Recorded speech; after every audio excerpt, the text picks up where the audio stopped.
السلام علیکم. Urdu news net work کی خصوصی ٹرانسمیشن رمضان کریم کے ساتھ میں ہوں علی سرور. رمضان مبارک کا بابرکت مہینہ، رحمتوں کا مہینہ، فضیلتوں کا مہینہ، اس میں جتنے زیادہ ذکر اذکار کیا جائے وہ کم ہے. 11 ماہ انتظار کرتے ہیں مسلمان اس سے خاص مہینے کا، جس طرح تاجر انتظار کر رہے ہوتے ہیں کہ جی کوئی خاص ایونٹ آئے گا اور ہماری کمائی بہت زیادہ ہوگی. اس طرح مسلمان اس مہینے کا خاص طور پر انتظار کیا کرتے ہیں کہ یہ وہ مہینہ ہے جس کے اندر سب سے زیادہ نیکیوں کا ثواب آپ کو ملتا ہے باقی 11 ماہ کے مقابلے میں. کیونکہ یہ دیکھ لیجئے کہ جو فرض نمازوں کا ثواب ہے وہ آپ کو نفل نمازوں کا ثواب کے برابر ملنا شروع ہو جاتا ہے. نفل نمازوں کا ثواب فرض نماز کے برابر، فرض نماز کا ثواب 70 گنا زیادہ کر دیا جاتا ہے. جنت کے دروازے کھول دیے جاتے ہیں، جہنم کے دروازے بند کر دیے جاتے ہیں. یہ وہ بابرکت مہینہ ہے جس کی تیاریاں حضور اکرم صلی اللہ علیہ وآلہ وسلم بھی شعبان سے ہی شروع کر دیا کرتے تھے اور بڑا اہتمام ہوا کرتا تھا رمضان المبارک کا. رمضان المبارک میں ہی ظاہر لیلۃ القدر بھی ہے، وہ رات ہے یہ جو 1000 ماہ سے زیادہ افضل جسے قرار دیا گیا ہے، اتنا زیادہ اجر و ثواب ہے. اللہ تعالیٰ ہم سب کو اجر و ثواب سے بیٹھنے کی توفیق عطا فرمائے. ہمارا جو پہلا سیگمنٹ ہوا کرتا ہے وہ ہے میرا پہلا روزہ، اور آج ہمارے ساتھ جو معزز شخصیت موجود ہیں، اس تعارف کی محتاج نہیں، پاکستان پیپلز پارٹی کے سینئر رہنما ہیں، دانشور ہیں، سردار نزاکت صاحب. بہت شکریہ سر، آپ تشریف لائے ہیں. سردار نزاکت صاحب، ایک تو رمضان مبارک کا بابرکت مہینہ، اور اسی مناسبت سے ہم نے ایک سیگمنٹ شروع کیا ہے میرا پہلا روزہ. تو ہم چاہتے ہیں کچھ یاد ہے آپ کو کس ایج میں پہلا روزہ آپ نے رکھا، کیا ماحول تھا، کن سے گھر میں متاثر تھے، گھر والوں کو دیکھ کر روزہ رکھا آپ نے یا گھر والوں کے کہنے پہ روزہ رکھا آپ نے؟ دیکھیں، بنیادی طور پہ تو جب بھی بچے، آج ہمارے بچے ہیں، وہ بھی ضد کرتے ہیں کہ ہم نے روزہ رکھنا ہے، اور یہ ایک قدرتی میرے خیال میں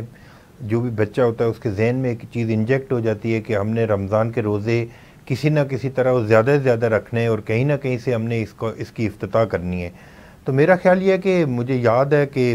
جب میں نے پہلا روزہ رکھا تھا اور میں نے گھر والوں سے بہت زیادہ ضد کر کے اور بہت زیادہ آرگومنٹ کے بعد گھر والوں نے مجھے پرمیشن دی کہ ٹھیک ہے جی آپ روزہ رکھیں. زیادہ کیا عمر ہوئی اندازاً اس وقت؟ مجھے ایج کا آئیڈیا نہیں ہے، لیکن یہ مجھے یاد ہے کہ گھر والوں نے بہت زیادہ اہتمام کیا تھا. میری امی بیسکلی قرآن پاک پڑھاتی ہیں بہت سارے لوگوں کو، اور وہ مذہبی ان کا بہت زیادہ اثر و رسوخ بھی ہے، اور ہم ان سے بہت متاثر ہیں اور متاثر تھے. اور اس وجہ سے ہم لوگ کوشش کرتے تھے کہ زیادہ جو مذہبی عقائد ہیں، نظریات ہیں، قرآن پاک یا جتنی کتابیں ہیں یا جتنی احادیث ہیں، ہم اس کے اوپر ہم اسٹڈی کریں. اور ساتھ ساتھ مجھے یاد ہے کہ میں نے گھر والوں سے ضد کر کے روزہ رکھا تھا، اور روزے کی جو ہماری جو پہلے دن کا روزہ تھا اس کے لیے خاص اہتمام ہر گھر میں ہوتا ہے. جس کا بچہ بھی روزہ رکھتا ہے میرے خیال میں اس کے والدین کو، اس کے جو قریبی عزیز و اقارب ہوتے ہیں، سب کو ایک خوشی ہوتی ہے کہ ہمارے بچے نے آج پہلا روزہ رکھا. اور یہ اللہ تعالیٰ کا شکر ہے کہ آج میرے خیال میں بچے کسی طرح بھی آپ دیکھیں نا، کسی نہ کسی حوالے سے وہ کچھ نہ کچھ کھاتے رہتے ہیں، لیکن جب بچہ پہلا روزہ رکھتا ہے تو اللہ تعالیٰ کی طرف سے اس کو ایک صبر دیا جاتا ہے، ہمت دی جاتی ہے. آج بھی میں آتے ہوئے سوچ رہا تھا کہ آج صبح سے ہم لوگ اتنی مصروفیات ہیں. آج ہمارے ارشاد بخاری صاحب جو کراچی کے ایک مایہ ناز ایک بزنس مین تھے اور ٹرانسپورٹ کے پریزیڈنٹ تھے، آج ان کا انتقال ہوا. ہم جنازے میں تھے اور سارے لوگ، میں سوچ رہا تھا کہ صبح سے ہم لوگ ایکٹیویٹیز کر رہے ہیں، اور اس وقت تک شاید اگر رمضان نہیں ہوتا تو ہم 3-4 مرتبہ کچھ نہ کچھ کھا چکے ہوتے اور چائے پی چکے ہوتے، پانی پی چکے ہوتے. لیکن اللہ تعالیٰ کی طرف سے ایک صبر بھی ہے، اور یہ ایک سبق بھی ہے کہ خدا تعالیٰ نے ان لوگوں کو زیادہ سبق دیا ہے کہ جو ان کو یہ سمجھنے کی ضرورت ہے کہ ان لوگوں کو زیادہ سے زیادہ فیسیلیٹیٹ کریں، ان لوگوں کی زیادہ سپورٹ کریں جن لوگوں کو اللہ تعالیٰ نے آزمائش میں ڈالا ہوا ہے، یا جن لوگوں کو اللہ تعالیٰ نے اس طرح سے کشادہ روزی نہیں دی ہے. لوگوں کو چاہیے کہ اس رمضان کا احساس کرتے ہوئے اپنے جو پیسا ہوا طبقہ ہے، جو نچلا طبقہ ہے، اس کا خاص کر کے ہم لوگوں کو خیال رکھنا چاہیے. میرا تو خیال یہ کہ روزہ بنیادی طور پہ اس چیز کا درس بھی دیتا ہے. اور جو بھی بچے، میں آج دیکھتا ہوں سوشل میڈیا پہ لوگ اپنے بچوں کی وہ کرتے ہیں، تقریبات کرتے ہیں جو پہلا روزہ رکھتے ہیں. اور میرے خیال میں شروع سے ہمارا یہ ٹرینڈ ہونا چاہیے، اور ہم الحمدللہ سارے مسلمان ہیں، اور ہمیں اس چیز کی زیادہ سے زیادہ ہمیں سوچنا چاہیے کہ ہم اپنے بچوں کو زیادہ سے زیادہ موٹیویٹ کر سکیں نماز کی طرف خاص کر کے، اور روزے کی طرف. اور میں امید کرتا ہوں کہ جس طرح ایک ٹرینڈ بن گیا ہے سرور بھائی، جس طرح پاکستان کے اندر میں دیکھ رہا ہوں کہ پہلے لوگ کم روزہ رکھتے تھے، اب جتنی مشکلات آتی جا رہی ہیں لوگ زیادہ روزے رکھ رہے ہیں. تو یہ اللہ تعالیٰ کا کرم ہے کہ پاکستان کے اندر اور پوری دنیا میں مسلمان روزے رکھتے ہیں، اور ایک صبر کا مہینہ ہے، ہمیں صبر سے کام لینا چاہیے، اور یہی ہمارا رمضان کا جو مہینہ ہے وہ ہمارا بہتر درس دیتا ہے، بہتر درس بھی دیتا ہے۔ اچھا، آپ نے کہا کہ ظاہر ہے آپ کی والدہ انسپریشن آپ کی، اور والدہ ظاہر درس و تدریس سے ان کا تعلق بھی ہے، قرآن مجید فرقان حمید کو پڑھاتی بھی ہیں، تو اس کا مطلب ہے گھر میں سب سے پہلے جو آپ متاثر ہوئے اس حوالے سے، مذہبی حوالے سے، تو والدہ اور ارد گرد کا ماحول کیا تھا اس وقت؟ سبھی محلے میں سب نے روزے رکھے ہوتے تھے، بچوں نے کیا دیکھتے تھے؟ دیکھیں آلموسٹ میرے خیال میں سارے لوگ جتنے بھی ہمارے کلاس فیلوز یا جتنے ہمارے اسکول فیلوز ہیں، سب لوگ اس وقت یہی کوشش کرتے تھے کہ ہم ایک دوسرے سے کمپٹیشن کر سکیں کہ آپ نے 2 روزے رکھے ہیں، میرے 3 ہو گئے، میں نے 3 رکھے تو دوسرا کہے گا نہیں میں نے 4 رکھنے، ہیلتھی کمپٹیشن، یہ ایک کمپٹیشن ہوا کرتا تھا۔ مجھے یاد ہے کہ ہمارے ایک دوست ہوا کرتے تھے ڈاکٹر علی، آج کل وہ انگلینڈ میں ہوتے، وہ بتاتے رہتے تھے کہ جی آج میرے 6 روزے ہو گئے، تو ہم اپنی امی سے اور اپنے گھر والوں سے لڑتے تھے کہ علی نے 6 روزے رکھ لیے اور آپ نے مجھے ابھی تک 3 روزے رکھوائے، اور یہ بڑا کمپٹیشن بھی ہوتا تھا، اور میرے خیال میں سارے لوگ اس چیز پہ کنونس تھے کہ جس کی عمر بھی 10 سال ہوتی ہے اس کے اوپر روزہ تقریباً فرض ہو جاتا ہے، اس کے بعد تو ویسے بھی والدین کو موٹیویٹ کر کے اور سختی سے بچوں کو روزے رکھوانے چاہیے، اور جس طرح 7 سال کی عمر میں نماز فرض ہو جاتی ہے، اور آپ 7 سال کی عمر میں اپنے بچے کو نماز کا حکم پیرنٹس کی طرف سے ہے، اور اگر وہ 10 سال تک نہیں پڑھتے تو 10 سال کے بعد تو سختی سے نماز پڑھنی چاہیے۔ یہ سارے بنیادی چیزیں انسان اپنے گھر سے سیکھتا ہے، ماں کی کوکھ سے سیکھتا ہے، تو بنیادی طور پہ میں سمجھتا ہوں کہ ہمارے جتنے بھی گھر ہیں کراچی میں یا پورے پاکستان کے اندر جہاں پہ بھی بچے روزے رکھنے کی کوشش کرتے ہیں، تو پیرنٹس کو چاہیے کہ ان کو، ٹھیک ہے میں سمجھتا ہوں کہ بہت ساری چیزیں تکلیف دہ بھی ہوتی ہیں، پیرنٹس سوچتے ہیں کہ میرا بچہ چھوٹا ہے، کھائے گا نہیں، چھوٹا ہے، لیکن یہ اللہ تعالیٰ کی طرف سے ایک ایسا صبر ہے کہ اس کی سائنس اور اس کی منطق آج تک مجھے سمجھ نہیں آئی۔ میں خود اپنے آج کے دور میں آج یہ چیز ایکسپیکٹ کر رہا ہوں کہ اگر روزے نہیں ہوتے تو ہم کتنی دفعہ کھا چکے ہوتے، ہمیں کتنی طلب ہوتی ہے پانی کی، چائے کی اور ساری چیزوں کی، لیکن یہ اللہ تعالیٰ کی طرف سے ایک ایسا کرم ہے کہ بچوں کو بھی اللہ تعالیٰ صبر دیتا ہے، اور ہمارے دور جب ہمارا بچپن تھا تو اس وقت اتنی زیادہ چیزیں بھی نہیں بنتی تھی، آپ کو پتہ ہے مختصر لوگ اپنی چیزیں بناتے تھے، جیسے جیسے وقت گزرتا گیا دسترخوان وسیع ہوتے گئے، لیکن سادہ تھا اور بڑا اچھا دسترخوان تھا، لیکن ہم نے روزے رکھے اور ایک پورا ایک ماحول ہوا کرتا تھا وہاں پہ، ہمارے محلے کے اندر کے لوگ جس طرح روزے رکھتے تھے، ایک دوسرے کے گھر میں افطاریاں بیچتے تھے، اور یہ ساری چیزیں، یہ ایک ایسا وہ جو سسٹم تھا سردار صاحب، ایک دوسرے کے گھر میں افطاریاں بھیجنا، روزے کی کمپٹیشن بچوں کا آپس میں کرنا، یہ ساری وہ چیزیں آج کے دور میں بھی دیکھ رہے ہیں آپ، یا سمجھتے ہیں کہ اب کمی ہو گئی ان چیزوں کی؟ دیکھیں علی بھائی، اب ایک تو میں آپ کو بتاؤں کہ بڑا انفارچونیٹ یہ ہے کہ اس وقت پاکستان کے لوگ جس غربت، مہنگائی اور بے روزگاری سے گزر رہے ہیں، اس میں میرا نہیں خیال کہ کوئی اس طرح سے لوگ ایک دوسرے کو سپورٹ کر سک رہے ہوں۔ یہ ساری چیزیں اس وقت ہیں کہ جب آپ اپنی چیزیں پوری کرنے کے بعد اپنے پڑوسیوں کو کسی طرح سے آپ ان کو چیزیں بھیجیں، یا ان کو اپنے ثواب کے لیے یا بہتر تعلقات کے لیے، یا میرے خیال میں جس طرح نبی پاک صلی اللہ علیہ وسلم کی سنت بھی ہے کہ جو چیز پکائیں اور اپنے پڑوسیوں کو بھی دیں، لیکن انفارچونیٹ ہے کہ میرے خیال میں یہ چیز کافی کم ہوئی ہے، لیکن مجھے خوشی اس چیز کی ہے کہ جب میں کراچی کی سڑکوں پہ دیکھتا ہوں، کراچی والوں کے دل اتنے بڑے ہیں، اور کراچی والے رنگ، نسل، مذہب کا نہیں پوچھتے۔ آج بھی کراچی کے اندر شاید ہی کوئی ایسی جگہ ہے، آپ یہاں سے اگر نکلیں تو ایئرپورٹ کی طرف چلے جائیں تو 20-25 جگہوں پہ ہماری لوگ افطار ڈنر کروا رہے تھے، نہ کہ صرف افطار بلکہ ڈنر بھی کروا رہے تھے، اور ساتھ ساتھ کچھ جگہ پہ تو ایسی بھی ہیں کہ جہاں پہ افطار ڈنر کر کے سحری کے لیے بھی ان کو ساتھ میں پارسل دیا جاتا ہے۔ تو یہ میں سمجھتا ہوں کہ جب تک کراچی کے اندر ایسے لوگ موجود ہیں، پاکستان کے اندر ایسے لوگ موجود ہیں، اس وقت تک ہمارے لوگ دیکھیں نا علی بھائی، کراچی میں میرے خیال میں اگر آپ بہتر طریقے سے سینسز کریں گے تو 3.5-4 کروڑ کی آبادی ہے، تو اس آبادی میں جس طرح کراچی کا بزنس مین اور کراچی کو جن کو اللہ تعالیٰ نے دیا ہوا ہے، جس طرح دل کھول کے کراچی کے لوگ اپنے روزے داروں کی مدد کرتے ہیں، اور یہ وہ مہینہ ہے کہ جس کو 1000 مہینوں سے بہتر قرار دیا گیا۔ اس مہینے میں آپ نے جس طرح اپنے انٹرو میں کہا کہ اس میں ایک ایسی رات آتی ہے جو 1000 مہینوں سے زیادہ افضل ہوتی ہے، تو یہ ساری چیزیں میرے خیال میں روزے کا واحد مقصد نہیں ہے کہ ایک بھوک اور پیاس کو برداشت کرنا، بلکہ روزے کا بنیادی طور پہ مقصد یہ ہے کہ ایثار اور قربانی، ایک دوسرے کا خیال رکھنا. جس طرح کراچی کی سڑکوں پہ ہم دیکھتے ہیں کہ شاید ہی کوئی ایسی جگہ ہے جہاں پہ ہر 2-4 کلومیٹر کے بعد افطار ڈنر نہیں لگتا، اور کراچی کے لوگ جس طرح کھل کے افطار ڈنر دے رہے ہیں. میں تو اللہ تعالیٰ سے دعا کرتا ہوں کہ اللہ تعالیٰ اس رمضان المبارک میں جو لوگ اپنا صدقہ خیرات کرتے ہیں، اپنے لوگوں کو فیسیلیٹیٹ کرتے ہیں، غریبوں کو کھانا کھلاتے ہیں، اللہ تعالیٰ ان کو دن دگنی اور رات چگنی ترقی عطا فرمائے. اور بہت بڑی بات ہے اور بڑی خوشی کی بات ہے کہ پاکستان کے لوگ جس طرح محبت کے ساتھ اپنے لوگوں کو پوری طرح سے ان کے پیٹ بھرنے کی کوشش کرتے ہیں، ان کی ضروریات پوری کرنے کی کوشش کرتے ہیں. تو یہ اللہ تعالیٰ کی ذات کی طرف سے فضل کرم ہے. اسد صاحب، آپ کی ظاہر 11 ماہ تو بالکل ایک الگ روٹین ہوگی. یقیناً آپ کو سیاسی ظاہر بہت زیادہ بزی رہتے ہوں گے، آپ بزنس میں بھی یقیناً طور پر بہت زیادہ بزی. اس مہینے میں کیا روٹین ہے؟ سیاست کو بھی وقت نکال کے دے رہے ہوتے ہیں، بزنس کو بھی، پھر روزہ بھی ہے، نمازیں بھی ہیں، کس طرح مینیج کر رہے ہیں؟ علی بھائی، سچی بات یہ ہے کہ ہماری جو روٹین ہے اس کے اندر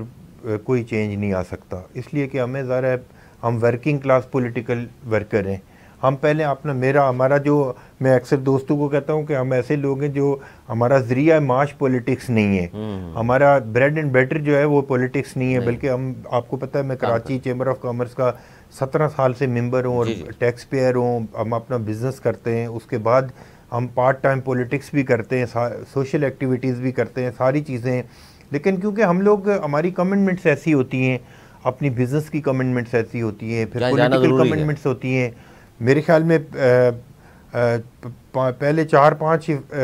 روزے تو آپ گھر پہ افطار کر سکتے ہیں، اس کے بعد افطار ڈنر شروع ہو جاتے ہیں لوگوں کی طرف سے، بزنس کمیونٹی کی طرف سے. ہمارے جو پولیٹیکل ورکر ہیں، پولیٹیکل لیڈرشپ ہے، چاہے کسی بھی پولیٹیکل پارٹی کی ہو، جہاں پہ بھی افطار ڈنر ہوتا ہے، جہاں پہ دعوت ملتی ہے. کیونکہ یہ وہ مہینہ ہے جس مہینے میں آپ یہ تمیز نہیں کر سکتے کہ پیپلز پارٹی والے افطار ڈنر کروا رہے ہیں تو وہاں پہ جاتا ہے. آپ پاکستان کی تمام پولیٹیکل پارٹی، سوشل آرگنائزیشن وہ ساری کروا رہی ہوتی ہے اور ہم جاتے ہیں. سب خاص کر کے ہم لوگ اس چیز کا خیال رکھتے ہیں کہ ہم ساری پولیٹیکل پارٹی کے پاس جاتے ہیں. اور یہ کہ ملک کے لارجر انٹرسٹ کے لیے بھی ضروری ہے کہ پاکستان کے تمام پولیٹیکل ورکر آپس میں مل بیٹھیں. اور یہ وہ مہینہ ہے کہ جو ایک ایسا سبق بھی پرووائڈ کرتا ہے کہ ہم لوگ آپس میں مل کے ملک کے لارجر انٹرسٹ کے لیے سوچیں. اور آپ نے جو سوال کیا ہے، میری روٹین میں ایسا کوئی فرق نہیں ہے. صرف فرق اتنا ہے کہ رات کو ہم دیر سے سوتے ہیں، کیونکہ آپ کو پتہ ہے کراچی کی رونقیں ایسی ہوتی ہیں رمضان کی کہ کوئی ایسی گلی نہیں ہے جس گلی میں کرکٹ نہ ہو رہا ہو. چائے کی محفلیں، ساری دوستوں کی ساری غم خوشی ساری چیزیں اسی مہینے میں لوگ ایک دوسرے سے بانٹتے ہیں. ہم لوگ بھی بیٹھتے ہیں، مختلف جگہوں پہ چائے پیتے ہیں، لیکن ہماری روٹین میں کوئی فرق نہیں ہے. اچھا، روٹین وہی رہے گی آپ کی جو 11 جی تقریباً وہی ہے. تھوڑی بہت فرق ہو سکتا ہے صبح اگر ہم لوگ رمضان نہیں ہوتے تو جلدی اٹھتے ہیں اور رمضان میں سحری کر کے ظاہر نماز پڑھ کے آدمی سو جاتا ہے 2-3-4 گھنٹے، تو وہ ایک الگ بات ہے. لیکن عموماً یہی ہے کہ ہمارے مختلف لوگوں کو بیمار لوگ ہوتے ہیں، نماز جنازہ ہوتی ہیں دن کو، یا ہماری بزنس ایکٹیویٹیز ہوتی ہیں، پولیٹیکل ایکٹیویٹیز ہوتی ہیں. پھر ہم لوگ ظاہر ہے بلاول اس میڈیا سیل کا کام دیکھتے ہیں. یہ ساری چیزیں ہم لوگ دیکھ رہے ہوتے ہیں. اچھا، تو سزا صاحب اس میں پولیٹیکل ایکٹیویٹیز میں فرق آتا ہے رمضان میں، یا وہی روٹین آپ کی ہے؟ نہیں، کافی فرق آتا ہے. کافی پولیٹیکل ایکٹیویٹیز میرے خیال میں وقتی طور پہ معطل بھی ہوتی ہیں، اور بہت ساری چیزیں ایسی ہوتی ہیں کہ پہلے سے لوگ ایک پلان کر لیتے ہیں کہ ہم رمضان کے مہینے میں زیادہ پولیٹیکل ایکٹیویٹیز نہیں کرتے. دیکھیں نا، آج پورے پاکستان کے اندر کہیں بھی پولیٹیکل ایکٹیویٹیز نہیں ہو رہی، جلسے جلوس نہیں ہو رہے، پروٹیسٹ نہیں ہو رہے ہیں. یہ ساری چیزیں لوگ پلان کرتے کہ ہم اس بابرکت مہینے کے بعد ہم لوگ ساری چیزیں پلان کریں گے اور پروٹیسٹ رکھیں گے. تو میرے خیال میں یہ بڑی اچھی بات ہے. اور یہ مہینہ وہ مہینہ ہے کہ جو میرے خیال میں پاکستان کے سب لوگوں کو اللہ تعالیٰ سے دعا ہے کہ سب لوگوں کو صبر عطا فرمائے. ہمارے ملک کے لیے بہتری کی کوئی ایسا حال نکلے کہ ہمارا ملک بہتر ہو سکے، پاکستان کے اندر رہنے والے لوگوں کا حال احوال خوشحالی ہے، معیشت بہتر ہو. لیکن اس میں جو آپ نے بات کی سردار صاحب، کوئی حل نکلے، معیشت بہتر ہو، یہ جو نئی حکومت بنی جس میں ظاہر پاکستان پیپلز پارٹی بھی شامل ہے، آئینی عہدے تمام تو لیے ہیں آپ نے لیکن وزارتیں نہیں لی، تو اس حکومت سے کتنی امیدیں ہیں؟ عوام کو تو ظاہر ہے یہ کہا گیا تھا کہ نئے الیکشن ہوں گے، نئی حکومت بنے گی، 5 سال کا اس وقت ہوگا ان کے پاس، تو مہنگائی، غربت، بے روزگاری ختم ہو گئی. آپ ایک پولیٹیکل ورکر کے طور پر میں آپ سے پوچھوں، آپ کو کتنی امید ہے کہ یہ مہنگائی غربت والا جو معاملہ ہے یہ آہستہ آہستہ کم ہوگا، یا کچھ اس حکومت سے آپ کو خود کتنی توقعات ہیں؟ دیکھیں ایک تو سر بڑی خوش آئندہ بات یہ ہے کہ پاکستان کی اس وقت تمام پولیٹیکل فورسز، پاکستان کے تمام ادارے، چاہے ملٹری اسٹیبلشمنٹ ہو، سول بیوروکریسی ہو، جوڈیشری ہو، ہمارے جتنے ادارے ہیں، پاکستان کی جتنی پولیٹیکل پارٹیز ہیں، اس چیز پہ کنونسڈ ہیں کہ ہمیں ساری چیزوں سے پہلے ہمیں ملک کی اکانومی کی طرف ہمیں دیکھنا چاہیے، اور ملک کو جو اکانومی کی کرائسز ہیں اس سے نکالنے کے لیے ہمیں اپنا اپنا رول ادا کرنا چاہیے۔ اور بنیادی طور پہ میں سمجھتا ہوں کہ دیکھیں یہ پاکستان ہے تو ہم لوگ ہیں۔ بالکل پاکستان آج جا کے ان لوگوں سے پوچھے کہ جن لوگوں کو آزادی نہیں ہے، جو ایک غلام ملکوں کے اندر رہتے ہیں، مقبوضہ کشمیر، فلسطین کے لوگوں کی دیکھیں نا کس طرح کیا حالت بنی ہوئی ہے۔ تو ہمیں تو اللہ تعالیٰ کا شکر ادا کرنا چاہیے کہ ہم ایک آزاد پاکستان کے اندر رہتے ہیں، اور ایک خوشحال، اپنی طرح سے تو ہم ایسے ملک کے اندر رہتے ہیں جو بہت بڑا خوشحال ہے، لیکن انفارچونیٹلی پراپر طریقے سے پولیٹیکل لیڈرشپ اور پولیٹیکل گائیڈنس نہیں رہی، جس کی وجہ سے ہمارا ملک اکانومی کی کرائسس میں ہے۔ لیکن ہم امید کرتے ہیں کہ جو ہمارا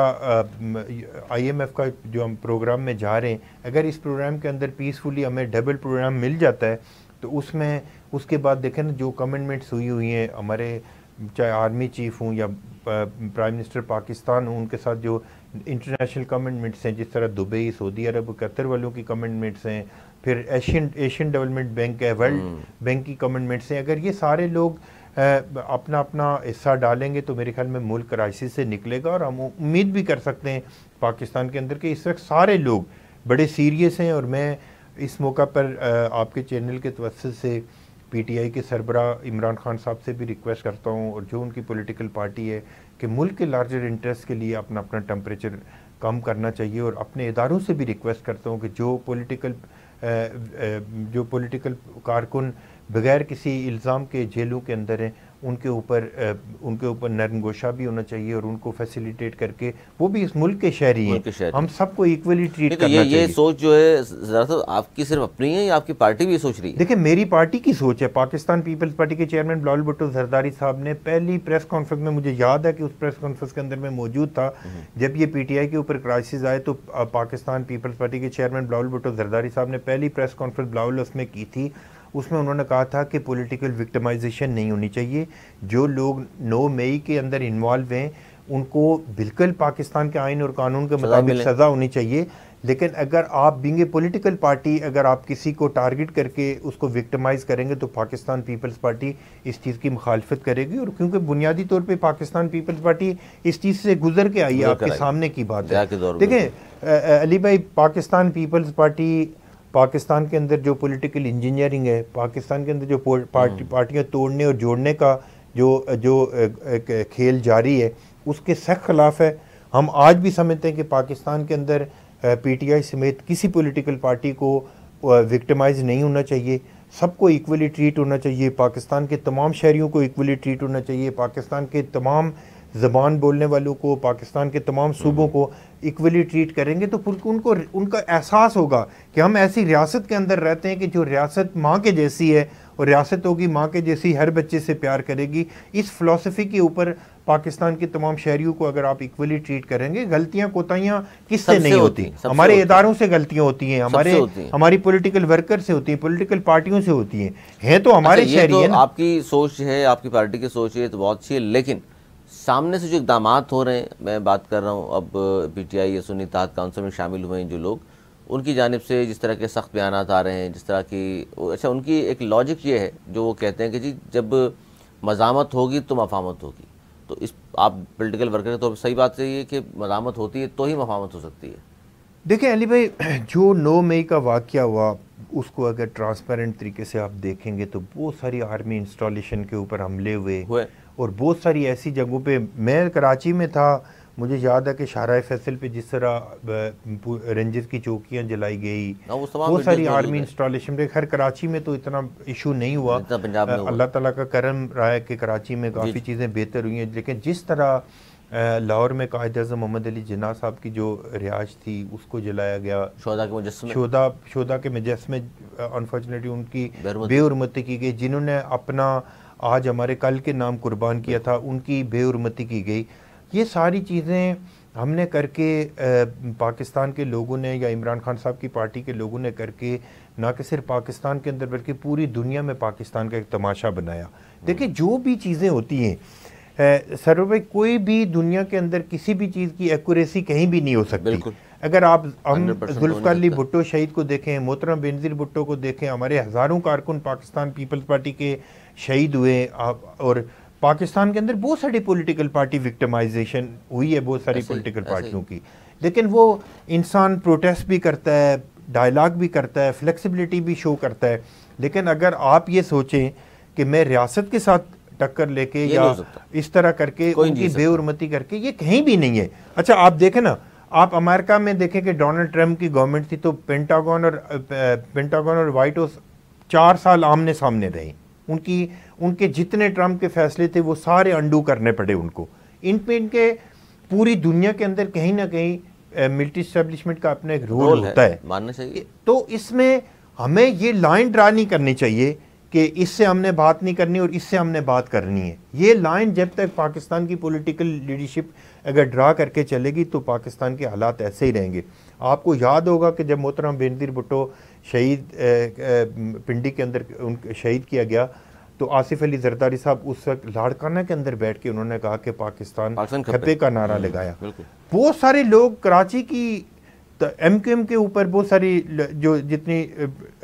ظلم و ستم ہوا برل اس کی ایک الگ سے بحث ہے، لیکن انہوں نے بھی اس طرح جو سٹیٹمنٹ عمران خان صاحب نے دی یا جس طرح کے اقدامات عمران خان کی پولیٹیکل پارٹی نے کیے وہ ایم کیو ایم کے دوستوں نے بھی نہیں کیے. حالانکہ ان کے اوپر بھی بڑی مصیبتیں آئی. ہم being a political party M Q M کا بڑا احترام کرتے ہیں.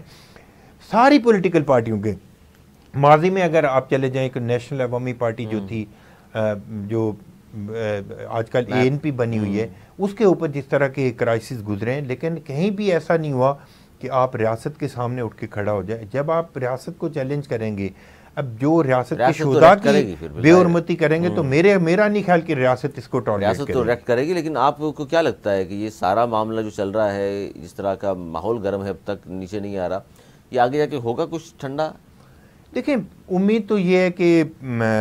جس طرح چیف منسٹر کے پی کے نے آ کے پرائم منسٹر پاکستان سے ملاقات کی، 2-3 دفعہ میرے خیال میں ان کی ملاقات ہوئی ہے. کل بھی جو ایپیکس کمیٹی کا اجلاس تھا، پرسوں تھا شاید، میں اس کو دیکھ رہا تھا کہ اس میں بھی چیف منسٹر کے پی کے اور پنجاب بلوچستان اور سندھ کے جو چیف منسٹر صاحبان تھے پرائم منسٹر صاحب کے ساتھ کھڑے تھے. اور پھر جس طرح کونسل آف کامن انٹرسٹ کے اجلاس ہوں گے جس میں ہر پروونس کو اپنی اپنی پریزنس شو کرنی ہوتی ہے، تو اس میں میرے خیال میں کے پی کے چیف منسٹر صاحب اگر انٹرسٹ لیں گے، اور میں کہتا ہوں کہ پی ٹی آئی کے اندر بہت اچھے لوگ بھی ہیں جو محب وطن ہیں، جن کے اوپر کوئی ایلیگیشنز نہیں ہیں. میں ایک چیز کہتا ہوں کہ جو 9 مئی کے اندر انوالو ہیں اس کو پاکستان کے قانون کے مطابق اس کو سزا ملنی چاہیے. لیکن اگر آپ being a political worker P T I کے لوگوں کو آپ ان کو ٹرائل کریں گے تو یہ بڑی انفارچونیٹ ہے.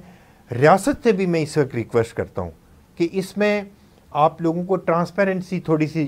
شو کرنی پڑے گی. وہ جو کہہ رہے ہیں کہ جوڈیشل کاؤنسل کو کمیشن بنا دیا جائے تو اس کے حق میں آپ کے کمیشن بن جائے؟ دیکھیں جو بھی بنتا ہے کمیشن ماضی کے اندر بھی جو بنتے رہے اس کا بھی کوئی فائدہ نہیں ہے. اب ریکوائرمنٹ ہے، یہ پی ٹی آئی والے کہہ رہے ہیں کہ کمیشن کیوں نہیں بنایا جا رہا؟ دیکھیں کمیشن اگر بنتا بھی ہے تو میرا اپنا خیال یہ ہے کہ اگر آپ کمیشن بنائیں گے بھی اور اگر کمیشن فیصلہ بھی کرے گا تسلیم نہیں کریں گے، اس وقت بھی پی ٹی آئی اس کو تسلیم نہیں کرے گی. دیکھیں پولیٹیکل ڈائلاگ کی ضرورت ہے اس وقت ملک کے اندر. سب سے ضرورت اس امر کی ہے کہ پاکستان کے تمام سٹیک ہولڈر، چاہے پولیٹیکل پارٹیاں ہیں یا ہماری ملٹری اسٹیبلشمنٹ، چاہے وہ اسمبلی میں موجود ہیں یا سب لوگ نئے سب کے ساتھ جماعت اسلامی کے ساتھ، مولانا فضل الرحمان صاحب کے ساتھ بٹھایا جائے، سب کو مل کے اس چیز کی طرف سوچنا ہے کہ ہم نے ملک کو کے لارجر انٹرسٹ میں کہاں پہ کس طرح کام کرنا چاہیے. اور خوش آئندہ بات یہ ہے کہ میں اس لیے نہیں کہہ رہا ہوں کہ آصف علی زرداری صاحب کا تعلق پاکستان پیپلز پارٹی سے ہے. آصف علی زرداری صاحب پاکستان کے واحد پولیٹیشین ہیں جو پاکستان کی تمام پولیٹیکل فورسز کو ساتھ لے کے چل سکتے ہیں، جو پاکستان کے تمام سٹیک ہولڈرز کو، چاہے میڈیا